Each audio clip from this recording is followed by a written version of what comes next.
in Luke chapter 14, that's what we're going to be keying in on today. Yeshua tells a story about a guy who throws a big party and nobody comes. This guy, like he gets everything ready and he has this big party good to go and he invites all his friends and nobody shows up. So that's the story we're going to be looking at. If you ever want to look it up in the Gospel of Luke, it's in chapter 14, verses 16 to 24. And I'll give you the context. The context is, it's a Saturday, and Yeshua and his disciples were at the synagogue that morning. They were reading from the Holy Scriptures. They were praying. They were having some discussion. And, he was like a visiting teacher, right? So anyway, after their morning deal was over, one of the really elite religious leaders invited him over to his massive plush mansion kind of home for lunch, right? So Yeshua, who's the itinerant rabbi, and all of his raggedy tag disciples, they're on the road, they all go over for lunch. And that's the context of Yeshua telling the story. So basically, if you can imagine Yeshua and his ragtag band of disciples, in the Middle East, they didn't sit on chairs, they would maybe more maybe they do that in Japan, I heard someone say or something, but it's more like you sit on the floor, close to the floor, and you lean on the table, right? And they're all eating, and they're taking their time because it's a day off of work and there's nothing else to do. So, if you can imagine the master telling this story, in between bites, you'll kind of get the idea, right? So if you can imagine him say, there was a guy, and then he takes a piece of pita bread and dips it in some oil and vinegar and, eats it, and then keeps telling the story, you're going to get the idea of kind of the ambiance of this story that he told it in. So basically, I'm just going to try and tell this story, and I want you to ask yourself, as I'm telling it, who are you in this story, or who would you be? Maybe you've had experiences that you can relate to someone in the story. So I'm gonna try and do that, just off the cuff or whatever, just for the experience. And I'll try and repeat the story as close to how Yeshua told it as possible, and then I'm also going to tell kind of a more modernized version that I think you're going to enjoy. So there was a man, and he was pretty well-to-do, and he decided to throw a big party. And so the man, he got everything ready for this big party. He sent out invitations to all of his friends. And then finally, everything was ready. And so he sent his servant to go and tell everybody, the party is ready, come to the party. And everybody started making excuses. One guy said, well, you know what, I just bought a piece of property and I'm going to go and look at it, so I can't come. And another guy said, oh, I just bought 5 yoke of oxen, so I can't come. And another guy said, well, you know what, I just got married, so I can't come to your party. And so basically everyone who was invited to the party had an excuse, and nobody came to the party. And so anyway, the servant comes back to the guy who was throwing the party, and he said, they all made excuses, nobody's coming. And the guy got angry. He was pretty mad. And understandably, I think they kind of set him up. It sounds like they kind of led him on. It sounds like they were kind of suggesting they'd go, and then they all made excuses last minute, and they backed out for whatever reasons. So he said, well, I have this big party set up, and we are going to have a party whether those guys want to enjoy it or not. So he sends his servant. He says, you know what? This is what I want you guys to do. Just get out around the city and just start going up and down the streets and the alleys and just finding people and bring them in. Just bring everybody in. Poor people, people like the kind of people that maybe you wouldn't generally have to your party. I want those guys. I just want to fill my house with people. So go get poor people. Go get people who are disabled. Let's say if they're crippled or using a wheelchair or a walker, or people who are blind or people who are deaf. And in our society, those kinds of people are taken care of by the government. Often they have special housing situations. In the ancient times, though, if you were blind or if you were deaf or if you were crippled up or something, you didn't really have the government there to watch out for you. Basically, your only way of surviving was by begging and by just subsiding off of people's charity and the kindness of people who wanted to throw you a coin or two, right? And so there were a lot of beggars back then, a lot of poor people. And in this story, the man said, you know what? Just go and invite all those people to my party. I have a ton of food, and bring them in. And so the servant goes out, And they just start to round up all these people and say, hey, there's a big party, come to the party. And so, all of them start coming to the party. And the guy says, you know what, well, even with all of these people in my house, I have a mansion, there's still lots of room. We need more people. So I want you to go right outside of town and just start going up and down the highways and the dirt roads and just bring everybody in that you find. I want my house to be filled with guests. This is going to be the best party ever, whether my buddies wanted to come or not. And so that's the story. And sure enough, they rounded everybody up and they had a great party. And that's the story that Yeshua told while he was sitting having lunch on a Saturday with this religious leader in his big plush mansion, right? So I'm gonna tell you kind of a more modern rendition of that story, and you can see what you think of it. So my version is a story about Lyndee and her friend Kyla. So Lyndee's a pretty rich girl, right? She has a big house. It's her parents' mansion, actually. Like huge, great room. Swimming pool out back, lots of acres of trees and things like that, riding horses and whatever. And Lyndee decides to throw the biggest and best party ever with her friend Kyla. And so they go out and they just totally load up the back of their car with the prime steaks with grade A meat. They go get like $50 a bottle of wine and the nicest beer you can, whatever your favorite beer is, we'll just say. But they just get all this stuff and they make a big Facebook event of it, right? So they're going to throw this party and they have this big Facebook event for the party. And they invite their friends who are kind of on the same level with them. They say, come to our big party and stuff. And it sounds like their friends are going to come to the party, right? Some people even are like, join you, I'll come. And shortly before the party starts, they start getting all these texts. And people start writing on the Facebook wall of the event. And they're like, hey, Lyndee, sorry, can't come to the party. I just bought a house.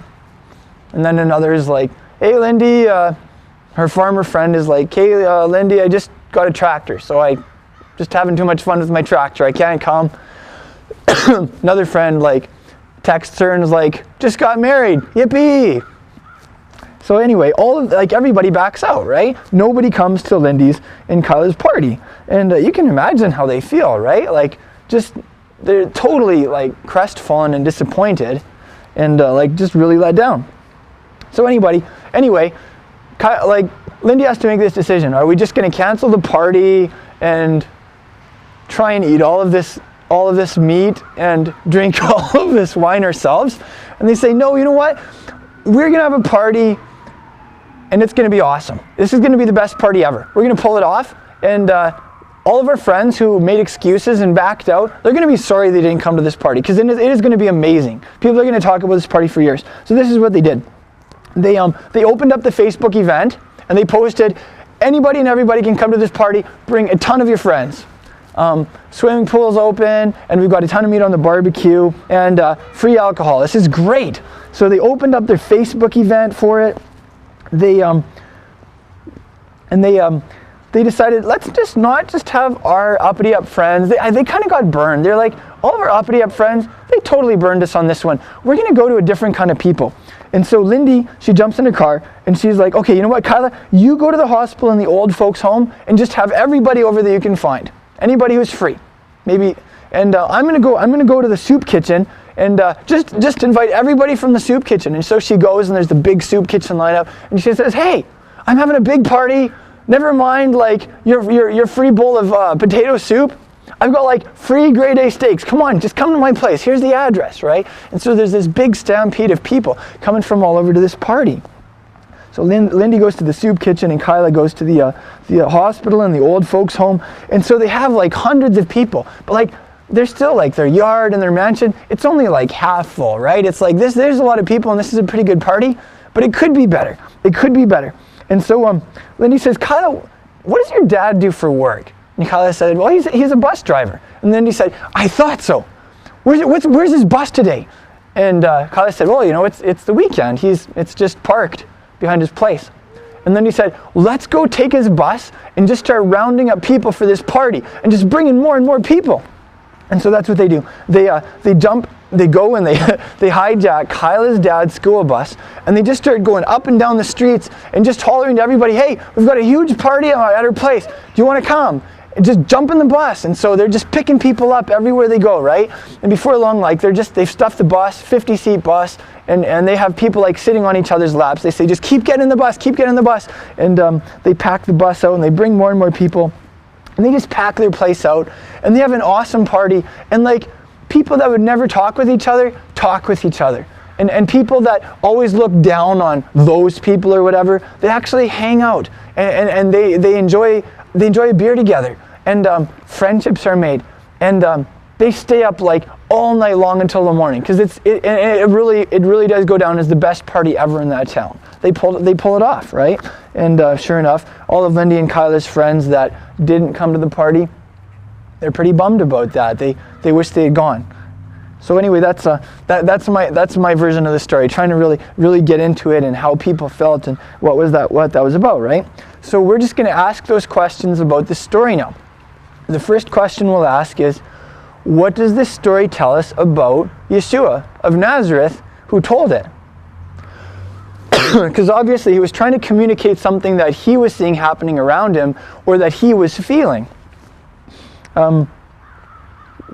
Here are a couple of things. Like I would probably see the guy in the story who threw the party being like Yeshua.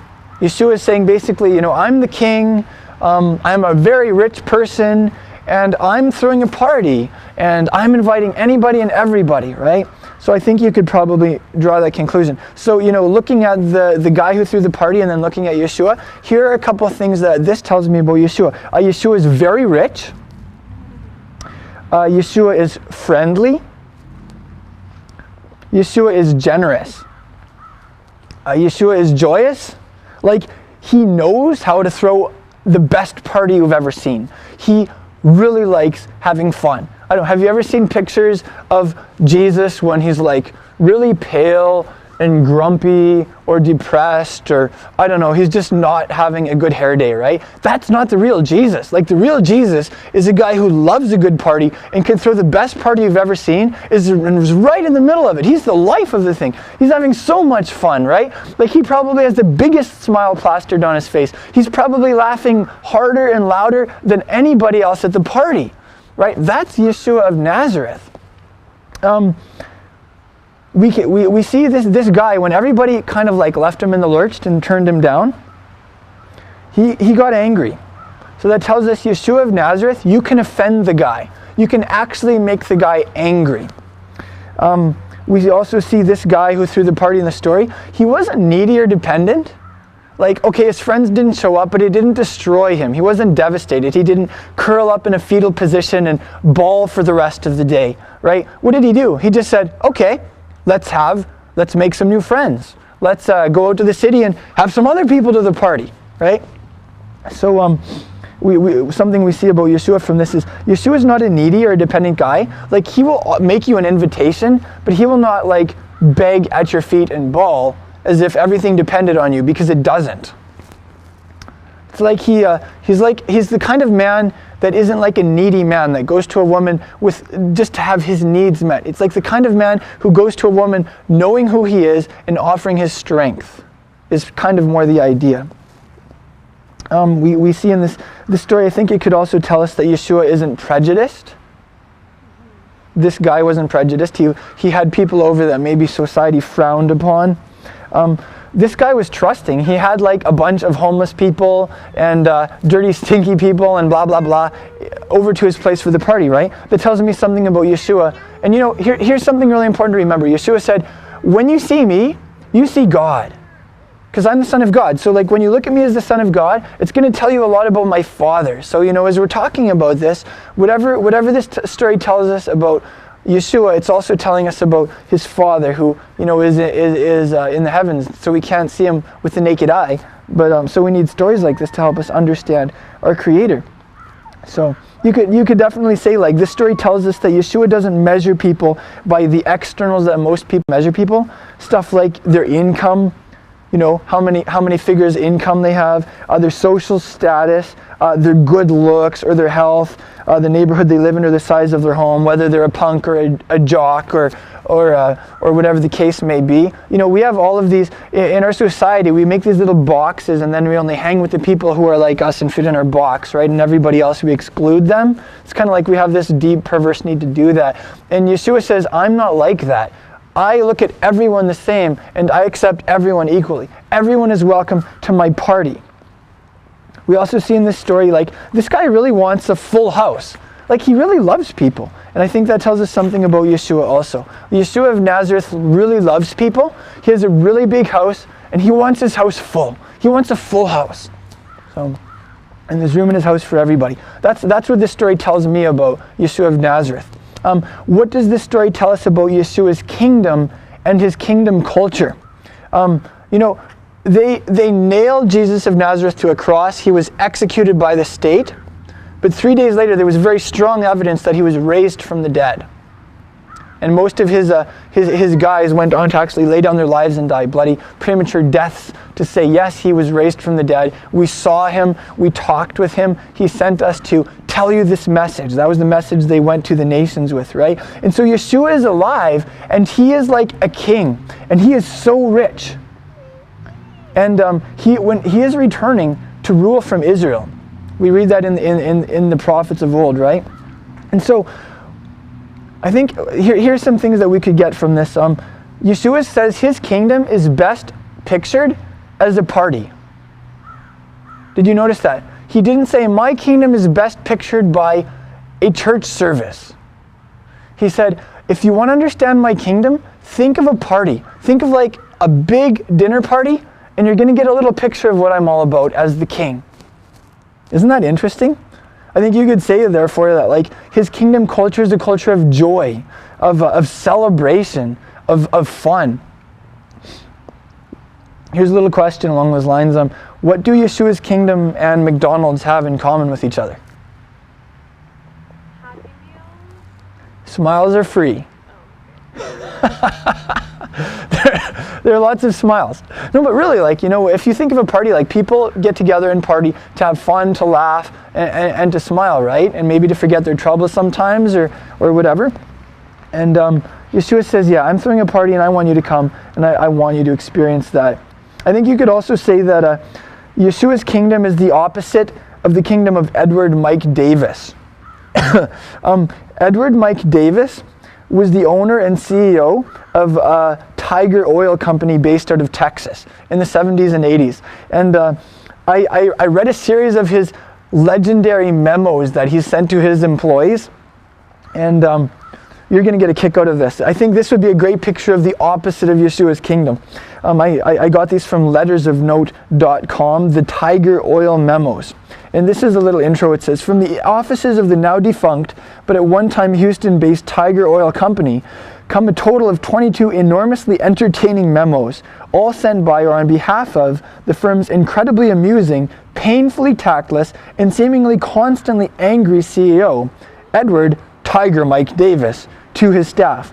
Little is known about the man himself, and in 1980 his company filed for bankruptcy. However, some years ago, his inter-office communications thankfully appeared online for all to see. So I'm going to read you two memos that aren't immediately related to this talk, but it'll give you a feel for this guy. And then I'll read you a memo that totally dovetails with this concept of Yeshua throwing parties. Memorandum. Date, January 12th, 1978. To all employees, Houston office, from Edward Mike Davis. I swear. But since I am the owner of this company, that is my privilege, and this privilege is not to be interpreted as the same for any employee. That differentiates me from you, and I want to keep it that way. There will be absolutely no swearing by any employee, male or female, in this office ever. Signed, Edward Mike Davis. Memorandum. Date, January 12th, 1978. To all monthly salaried personnel. From Edward Mike Davis. This is how he opens. In case anyone does not know who owns Tiger Oil Company or Tiger Drilling Co. Incorporated, it is me, Edward Mike Davis. Do not let anyone think they are the owner but me. And then he gives this long list of where he just tears into his employees and kind of just reams them out for different things. And then he goes on at the end to say, any employee who does not want to adhere to the items mentioned above can quit. If any of you think I will go out of business because I can't hire help, get out, and I will hire the people to do the work. I don't need a job. You people are the ones who need to get with it. This is one thing that differentiates me from my employees. I am a known SOB, and I care to remain that way. I have the privilege of swearing publicly in front of anyone or doing anything I want to because I pay the bills. When you work for me, you don't have that privilege. You are representing me. Don't act as I do. I am the only one who can act that way. You people are all to be respectful to your fellow employees and to other people we do business with. That may be deemed any way you want to take it, but those are my orders and I intend to enforce them. What you do in your home is your own business, but what you do in my business is my business. I am not a preacher or I am not trying to save the world. I just intend to run my business the way I want to. This pertains to the supervisory personnel. Signed, Edward Mike Davis. Okay, now this is the memo that I really want you to listen to because it totally applies to this concept of Yeshua's kingdom's culture. Memorandum, date February 8th, 1978. To all employees. Subject, celebrations of any kind. Per Edward Mike Davis's orders, there will be no more birthday celebrations, birthday cakes, levity, or celebrations of any kind within the office. This is a business office. If you have to celebrate, do it after hours on your own time. Signed, Michael D. Carroll for Edward Mike Davis. So did you get that? I'll read it again because I think it's like the exact opposite of Yeshua's kingdom and what he is all about as our king. Per Edward Mike Davis's orders, there will be no more birthday celebrations, birthday cakes, levity, or celebrations of any kind within this office. This is a business office. If you have to celebrate, do it after office hours on your own time. So basically, Yeshua's kingdom is the opposite of that. The third question we'll ask from this story is what is the good news from this story? What does the story tell us about the good news of Yeshua? I think the first thing that comes to my mind is Yeshua of Nazareth isn't like Edward Mike Davis. Like, he is generous, he is joyous, he is fun, he is kind. Those are some things that comes to mind. And that's good news, that the creator of the universe and his king whom he sent to rescue us all and bring us back to him, that's who he is. I think it's good news that Yeshua is going to throw the biggest party ever and that he already started to throw that party. I think it's good news because, very often in our city, for instance, people party on the weekend and they get so hammered that they can't even remember what they did the next day. I mean, that's kind of a ripoff, It's like you wake up with a hangover and you can't even remember the fun that you had. Bummer. The great thing is the party that Yeshua throws, it will leave you happy. It will leave you satisfied, but it won't leave you hungover the next morning. It won't leave you feeling empty and lonely and maybe even used the next day. And that starts right now. Another thing that we get from this story that's really good news is that Yeshua welcomes us into his joy. Like, he is a joyous man, and he's welcoming us into his joy also. Like, he is happy. The Son of God is happy, and he wants us to be happy with him. Really. Remember, when he comes back, what is he going to say to those of us, of his disciples who really accomplished the mission? He's going to say, "Good job, my slave." Enter into what? Enter into your master's joy. So yes, we will have sufferings in this life. We will face trouble. It will be painful at times. But the end is joy, that Yeshua welcomes us into his joy. I think that's such a contrast to, let's say, grumpy people or people with sour faces. Sometimes you see religious people who are just grumpy and sour-faced and stuff. That's not Yeshua. And that's good news. I think another thing of good news that we get from this story is that Yeshua's home is open to anyone. And if you're poor, you are especially welcome. If you're broken and hurting, you are especially welcome. If you're homeless, you're especially welcome into his home. If you are sick or disabled or disadvantaged in any way, Yeshua says you are especially welcome. I'm sending my servants out to especially welcome you into my home, to my party. He especially cares for those of you who are in those situations. He's welcoming you into his home. He wants you to come home. That's some good news that I get out of this story. And then finally, the last question we'll ask about this story is, what does this story tell us about how we can follow Yeshua? How can we be the best disciples for him that we can be from this story? I think the first thing that really hits me is it's possible to not follow him. It's possible to hear his invitation and to turn it down, to rationalize it away, to make any one of innumerable excuses, to back out instead of saying yes. Basically, like for every one of us, there's this point in our lives, and it is the most important 5 or 10 seconds of our lives where we hear Yeshua inviting us to his party. And either we say yes, and then we start to go with him because he's on the move, or we say no. And that moment passes us by, and we come up with some kind of excuse, and we rationalize it away, and we go hobbling on, making up our own little lives, and dragging our guts behind us, as it were. So basically, there's that point in every one of our lives. It's the first thing that hits me from this story. It's like coming to Yeshua's party. That means becoming his disciple. Entering into his house. That means following him, right? And in the Gospel of Luke, in the exact same chapter, actually, right after he tells this story, he's walking down the road with his band of disciples. And his popularity ratings are starting to shoot through the roof. He's getting really popular with the crowds, and so there are all these people that are following along with him, and they're all like really pumped about things.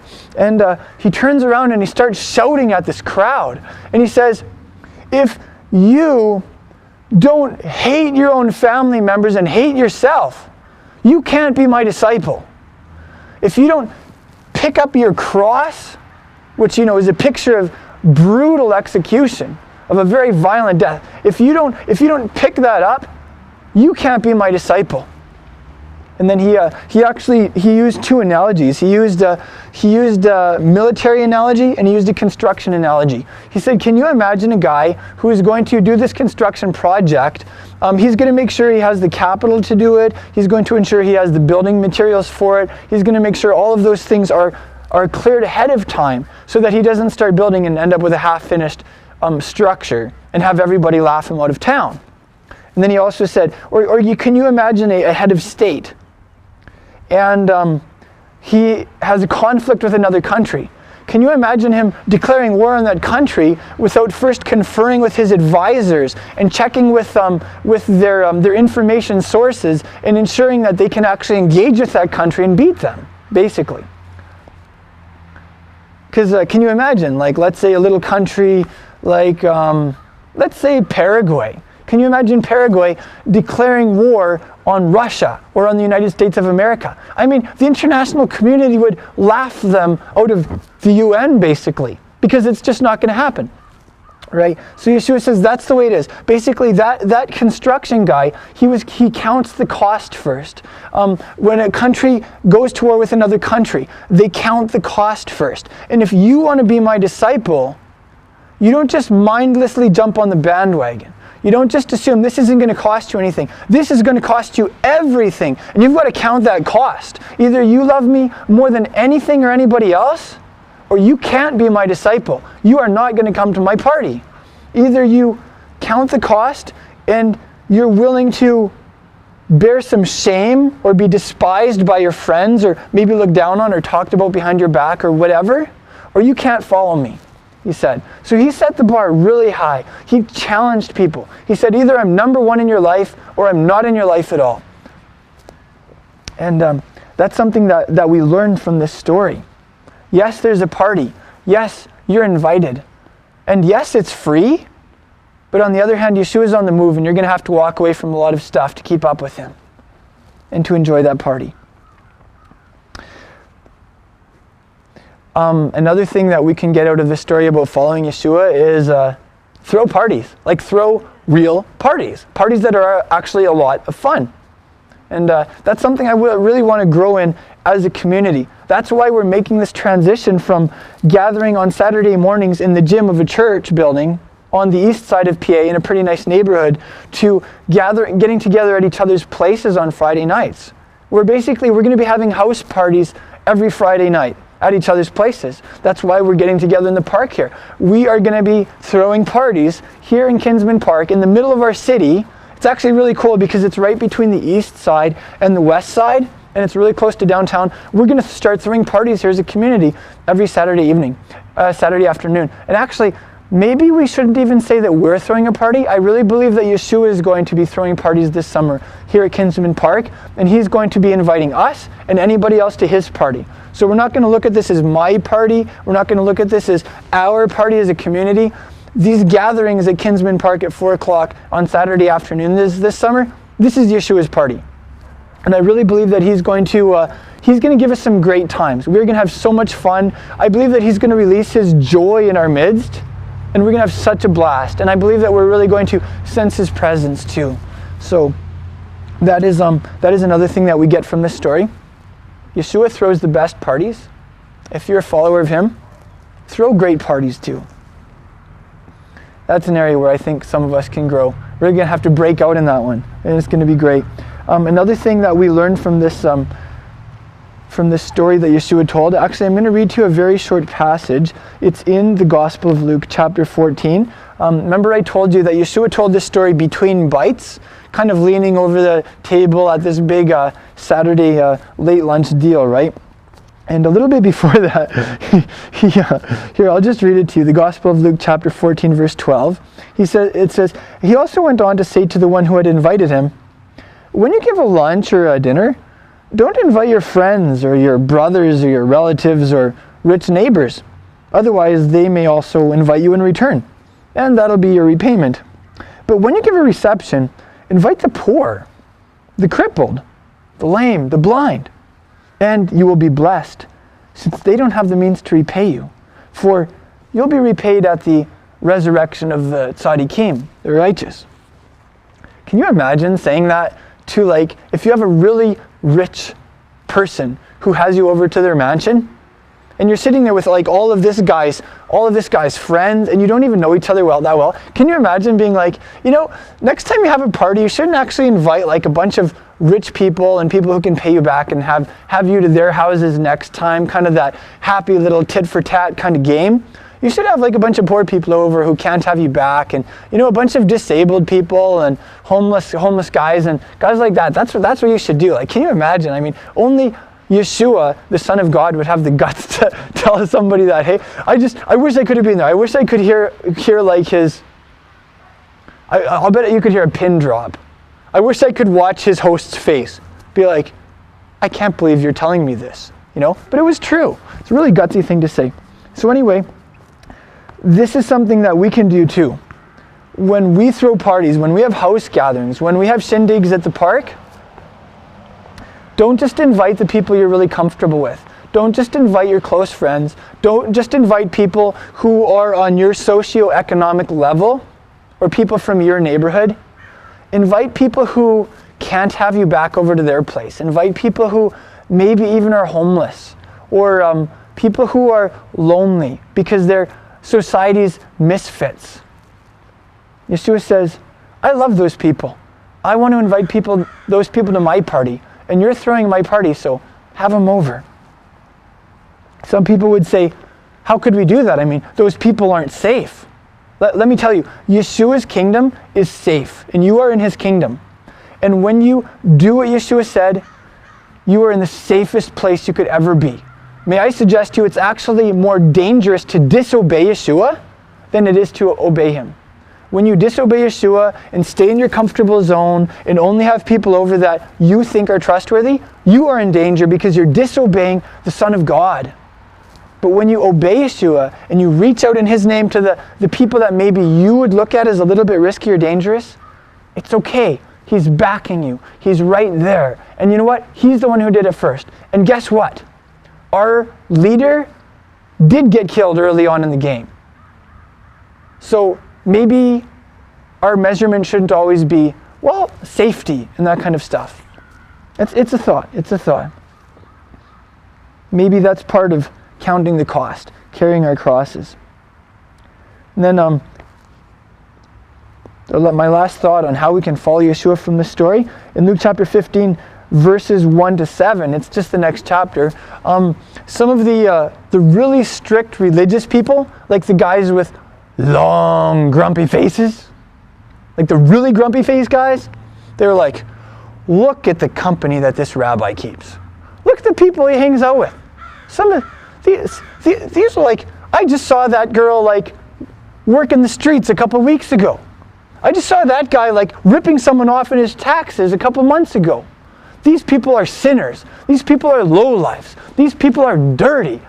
What's Yeshua doing hanging out with these guys? And so in response to these religious critics and their criticism of Yeshua and his friends, the company that he kept, he told 3 stories. He told 3 stories about people who lost something and then went looking for it and then were really happy when they found it or when it came back to them. And basically that was his response. So in one of these stories, he said, it was a very simple one. He says, there was a shepherd and he was taking care of 100 sheep and one of them ran away. And so he left the 99 sheep to go and find the one that had run away. When he finally found the lost sheep, he put it on his shoulders, he carried it back home, he put it back with the others, and then he went to tell his neighbors. He was overjoyed. He just had to share the joy with his neighbors. And that was the story that Yeshua told. It was really simple. But his point was, and he said this explicitly, he said there's more joy in heaven over one sinner who repents, one person who just ran far away from God and then finally came back to him. That one person brings God more joy than 99 people who are already good with him. What does that look like for us as we throw parties, as we follow Yeshua? What does that look like for our priorities in terms of who we call on the phone, who we spend time with, who we invite to our parties? You know, are we gonna spend all our time with the 99 who are already righteous, who are already good with God, who already think like we do? Or are we going to follow Yeshua and go after that one person that's way out there, that's lost, that's disoriented, that walked away from the Creator, that maybe never knew him to begin with? Are we going to go after that person, build a friendship with that person, invite that person to our parties? And you know what? For a lot of us, if we grew up in a religious setting, we are culturally religious people. So we have this religious culture, and we kind of live in this religious ghetto, and we only spend time with other people who are like us and who believe like us. And if that's us, we are not following Yeshua. If he was to come to the city today, who would he be with? If there were 99 people who were already good with God and there was one person out there who wasn't, guess who he'd be going after in this city? But here's the thing. This whole city is full of people who are far from the Creator, who are so disoriented. And those are the people that he wants to go to through us. As we gather in houses and invite people over, as we get together here in the park this summer. These are the people that Yeshua is sending us as a community to. So this may take some intentionality on our parts. Brain scientists and people who research human behavior say that if you want to get out of an old habit and get into a new habit, you have to be very intentional and you'll have to practice it for at least 30 days, right? It's not going to come so naturally. So, you know, that's something for us. Let's break out of our boxes, let's get out of our ruts, and let's be really intentional about starting new habits in terms of who we build friendships with, to see those people influenced to come home, and to accept Yeshua's invitation to his party. As we follow Yeshua like this, we are going to encounter him. We're going to come to know him better. And I really believe that we're going to bring joy to his great heart. And that is what we live for as a community. I actually think it's yesterday night we had our first gathering at our house. And then today we're having our first gathering here at Kinsman Park. And I actually think that it's very, very significant what happened. Because yesterday we had our first gathering at our house, and we invited all of our friends and people from our community, and nobody showed up except for one person. And you know what? We had a party. We had an absolutely great time. And I just thought, wow, this is really interesting timing. And here we are at Kinsman Park, and this is our first gathering at the park, and nobody came, just us. And I think that's a picture of something. I think it's a picture of the Father saying, you may not have grumpy-faced religious people really get on board with what you're doing. You may have a lot of people back out, make excuses, and do other things when they could come to my party. And that's okay, because people have done that to me and people will do that with you too. Don't be discouraged. Be encouraged, because this city is full of people that I want to my party, and I'm going to bring them in. And they're not going to be the kinds of people that usually show up at religious events. They're the kinds of people that in ancient Israel is the equivalent of the poor people, the beggars, the homeless, people who are broken and hurting, people who didn't really fit in. Yeshua says, I love those people in my time and I love them today. I love those people in this city. And those are the people that I want to bring to my party. So if you have grumpy-faced religious people who don't want to come to my party, that's okay. Go to the streets. Go to the alleys. Bring people into my party, because my house will be full. Yeshua says, my house will be full. Some people could maybe legitimately not come. For sure. Yeah, and I mean, of course, it was spitting a bit today. It's a little cold, and there were some people who just were out of town and stuff, so it's not like there's just nobody here. Some people actually had good reasons to not be here. I totally recognize that, right? So but I think there's something to that though. I think there's something to it that the first time we threw a party here in Kinsman Park, nobody came to the party. But it's going to be awesome. I mean, I really believe that it's just going to get better and better, and we are going to have some great times here at the park. And it'll be interesting to see, when we start doing our dances and stuff, what that's going to look like, and just Yeshua's going to give us ideas. This is his thing. So it's maybe not always going to look the same. We're not always going to do the same stuff, but as long as he's here, as long as he's throwing the party, and as long as we're getting together with him, then it's going to be grand. Thank you for joining us in this message. I pray that it's been an inspiration to you in your discipleship to Yeshua the Messiah. Crown of Messiah is a relatively small congregation with a massive mission. We're not just making disciples and teaching the Word of God here in our city. We're also doing that internationally through vehicles such as the internet. It is our joy to offer you these messages for free at absolutely no charge. At the same time, we do have ongoing overhead expenses. It costs us something to produce these teachings and get them out to you. And we would appreciate it if you would, in turn, support our work in a practical way. Help us cover some of our basic expenses. You can do that by going to our website, crownofmessiah.com, and going to the donate page, where you can make a one-time donation or you can set up a monthly automated donation.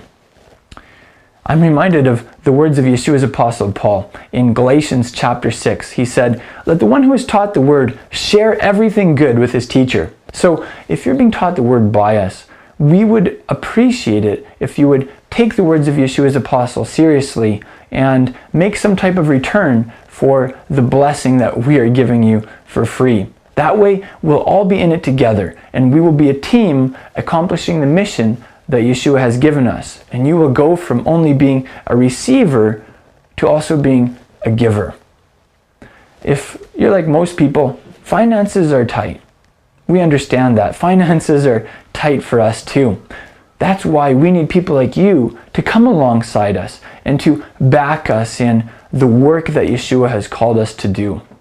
Thank you so much for making that donation at crownofmessiah.com, and thank you for becoming a team member with us. We appreciate it.